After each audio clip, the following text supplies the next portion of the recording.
All right. Again, Congressman Rob Andrews with us. I want to talk about health care for a moment because obviously we were waiting for 2014 because there are a lot of things that happened January 1st. But between now and then, exchanges have to be put together.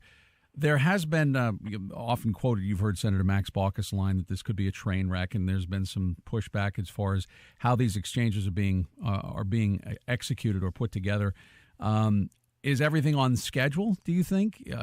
Are you concerned about any particular aspect of this as we move along? Well, there's a lot to do, and we want to make sure that things get on schedule if they're not. But what we are focusing on in the House is being problem solvers for our constituents to make this law work for people. We think we've moved beyond the point of this debate where it's about ideology and politics and have moved to the point where it's about solving people's problems. So when a small business owner comes to me and she says, what do I have to do under this law? And I found out that she has 20 employees, the answer is nothing.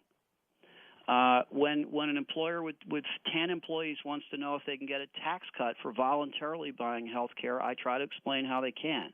If a constituent who has asthma wants to know how they can obtain insurance after the first of the year despite their pre-existing condition, we try to tell them mechanically how to go do that.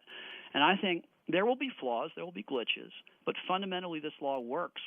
And we're about trying to make it work in the lives of our constituents. I'm a little confused about self-insurance. I know that in California there's been some debate over whether or not people who are self-insured are going to still be able to be self-insured or not. Can you explain that? I'm not asking you to be a California law expert, but maybe give us in the context of the federal law. When you say people, you mean business owners? Business owners, yes. Yeah, business owners will still be able to be self-insured so long as their plan meets the minimum standards, which are you can't discriminate based on pre-existing conditions, you can't have a lifetime or annual policy limit, you can't charge your employee more than a premium such as is more than 9.5% of their income, and you can't put co-pays and deductibles on the employee that would add up to more than 40% of the value of the policy. If you comply with those standards, you can be self-insured. What about individuals? Is that an issue? Individuals can also, here's the deal with individuals. You have to have insurance. Well, here's your choice that you would make. You either have to buy an insurance policy or be provided with one at work or have Medicare or Medicaid that meets the standards, or you would pay a penalty under the taxes. That's what the individual mandate essentially is. But frankly, if someone had great wealth, it would make better sense for them to simply pay the penalty, not buy the insurance policy, and they have that choice.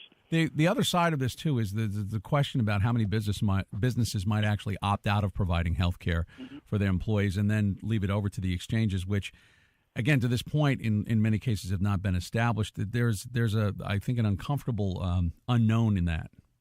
There is an unknown, but we do have some experience in Massachusetts.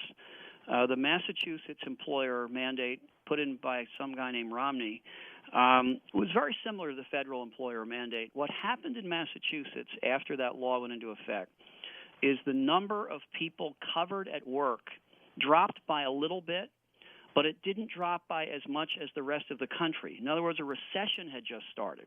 The number of people covered at work dropped pretty precipitously across the country. In Massachusetts, it dropped only by a very little bit, which suggests that Massachusetts employers have not opted out of covering people, and I don't think it's going to happen nationally either. Yeah, so the conditions in Massachusetts are enough that we could feel that would be similar policy undertaken in other states? I mean, in other words, I just don't know what the business restrictions, regulations are in Massachusetts relative to other states. The employer mandate is very similar to the federal employer mandate, and frankly, I don't think business is any less competitive or any more difficult. It's probably more difficult in some ways in a heavily regulated state like Massachusetts. So if it were true that the presence of an employer mandate would lead to massive dropping of coverage, people paying the penalty instead of covering their people, that would have happened in Massachusetts. It didn't.